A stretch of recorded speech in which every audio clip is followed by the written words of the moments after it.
Hey everybody, how's it going? Welcome to episode number 495 of NoDQ&A Video, right here on NoDQ.com, as well as the YouTube channel and NoDQ&A Video's affiliate, RingsideNews.com. Finally, getting back to a normal schedule here on NoDQ.com. I had my wedding anniversary. We had the 4th of July weekend. Now it's time to get back down to business. Got your questions here from spring.me/Aaron Rift. So let's get started with the first one today from GTFO. It's Dave. Hey Aaron, so now that Sheamus is in the Battle Royal, and if he defends his US title against Del Rio, could we see the IC title and the US title be merged if Sheamus ends up winning the Battle Royal at Battleground? At this point, I've heard nothing new regarding the rumors of the US title and the IC title merging, and the rumors have been out there for a while now, ever since the WWE title and the world title merged together to form the WWE World Heavyweight Championship, which I hate that name, by the way. As far as Sheamus winning and being a dual champion, I don't see that happening. First of all, I think it's too obvious. Sheamus is smack dab in the middle of the graphic on WWE.com. And also, you already have John Cena with the WWE and the world title, so it would just be a mimic situation with Sheamus having both titles. So I don't see that particular scenario playing out. If there was going to be a merger, I think it would be better if you had Sheamus as the US champion against somebody else as the IC champion in a one-on-one match, perhaps at SummerSlam or whatever, but not in this Battle Royal situation. So I'm not going with Sheamus to win the match, but anything's possible, and considering the fact that WWE has stopped the brand extension, it's definitely a possibility at some point we'll see the US and IC titles merge. So anything's possible, and it very well could happen sooner than later. Next question here from the Yes Movement 30, or just Yes Movement 30. Hey Aaron, I was wondering on what you thought about Santinos' retirement. A lot of people have been asking me about Santino, and it's unfortunate when anybody has to retire young when they still feel mentally like they can go, but because of injuries you have to call it a career, and that seems to be the case here with Santino. The injuries have just caught up with him, and he had to make a difficult decision to walk away from being an active performer. And I'm sure we'll still see Santino. He'll still have a role in WWE, and maybe he'll continue to be a television character in some way. I've always had mixed feelings about this Santino character in WWE. I was a big fan of Santino when he first came in and did the heel turn, and he did the stuff with Steve Austin as a heel. I thought that he was very funny then, but to me, the act got old really quick, especially when he made the babyface turn, and with the WWE going PG, the humor got really lame in my opinion. So I wasn't the biggest fan of Santino's act in recent years. But as long as he's around in small doses, I mean, I'm perfectly fine with him having a presence on WWE television. It's sad that he had to retire, and he definitely was a talented guy in the ring. And at times he could be very funny when he wasn't doing the really goofy, over the top stuff. On a regular basis. I mean, I think that Santino's gimmick worked in smaller doses, so perhaps this will be a good thing. He comes in at the right time for a comedy segment. I think that that's a good way to utilize him. All right, this one comes from Live Life Loudly.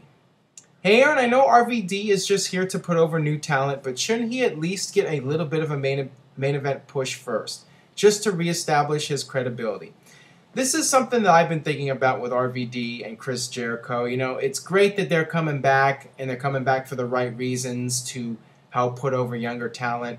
But I do agree with you here that, something should be done so these guys have some credibility, because when the guys just come back and do nothing but job and put other people over, it doesn't really mean all that much. With Bray Wyatt, facing Chris Jericho, at least they had Chris Jericho get a big win over The Miz, and they're building up Chris Jericho a little bit, which I think is good, because You know, a guy that constantly loses, it's not going to mean as much when he puts over somebody.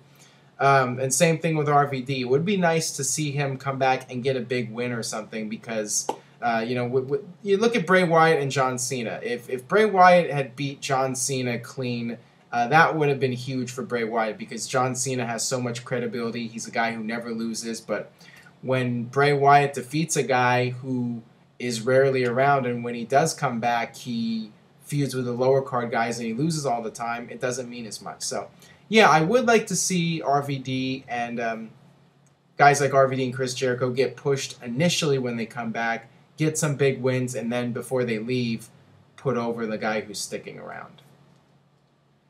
All right, this one comes from Sam Losco. Hey, Aaron, do you think that with Bad News Barrett's injury, that WWE will completely write him off TV for a while, or will he still make appearances with his awesome podium? I think it depends on how long he's going to be gone. I think that if Bad News Barrett is going to be gone for an extended period of time, it would be a good idea to bring him back on television and have him do those segments again. But I don't think that you should really do it all too much and make it where he's spending more time doing that stuff than actually being in the ring.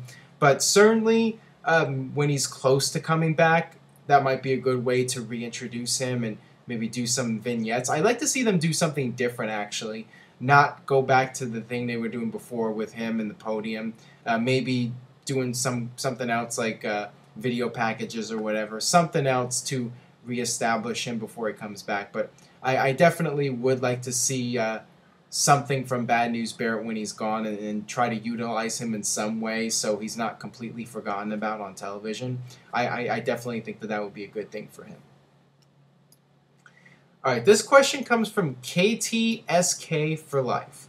Hey Aaron, how do you feel about WWE if this wasn't your job? Would you watch less or even at all since the shows feel like a job and not entertainment? I've asked myself this question a lot. If this wasn't my job, would I be watching WWE and TNA as much as I do? And would I be watching them at all? I definitely feel that I would be watching. And, you know, with the WWE Network, I've been watching a lot of the old WCW shows. So I know I would definitely be watching the old stuff from the Attitude Era and from the Monday Night Wars. The stuff that I felt was when wrestling was at its peak. And, you know, that was the stuff that I grew up with as well. So, you know, I think looking at it from a nostalgic standpoint, I would definitely still be watching the older stuff. As far as today's product goes, I mean, I think I would continue to follow it somewhat regularly. I think I would definitely check out the pay-per-view events and Raw. Probably wouldn't be watching SmackDown at all or the other shows. And I really don't watch the other shows much as it is right now. And as far as TNA goes, I don't know if I would be watching TNA or not. I mean, sometimes it really feels like a chore to watch TNA. Sometimes they put on a decent show. It really just depends on the week. You know, I think I would follow it a little bit. You know, just try to tune in every week at least and maybe watch the beginning and end of it. But yeah, I mean, it would definitely, I think, be something I would be watching less of if this wasn't something I was doing for a living. All right, this one comes from Arn4 Anderson. So if and when TNA goes out of business, would you then start to cover Ring of Honor news instead? Please answer in video. Well, I decided a long time ago that I do not want to be overwhelmed with too much wrestling. And that's when I really start to lose interest, is when I'm trying to watch too much and it just becomes overkill. And it got to the point, you know, I was going to PWG shows years ago and it just got old for me after a while. And it was really just too much. There is such a thing as too much wrestling, but believe it or not, as I'm speaking to hardcore wrestling fans around the world. And for me, it's definitely too much. I decided that several years ago, I was just going to focus on mainstream wrestling. That's my core business, a website about mainstream professional wrestling in the United States. So I decided that's what I wanted to focus on. You know, for a while, we had UFC on NoDQ.com, but I don't really follow UFC much, and, you know, I don't really follow the indies much, and I felt that, you know, the UFC section lacked because I didn't really follow it much, and, you know, as far as indie wrestling goes, if I'm not following it regularly, I really don't feel that there's much of a point behind having it on the website. I feel that, I want to have stuff on the website that I am fully covering and following regularly. So that's why I decided to stick to WWE and TNA. And my definition of mainstream wrestling is a product that has a television deal. So if the day comes that Ring of Honor is on cable television and I can just turn on my TV, set the DVR, and watch it, Ring of Honor news will be on NoDQ.com. So until then, I'm not going to be really focusing on Ring of Honor unless there's something that ties in with WWE or TNA.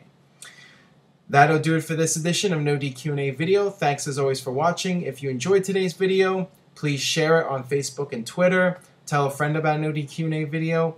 And I will see you guys next time for another edition.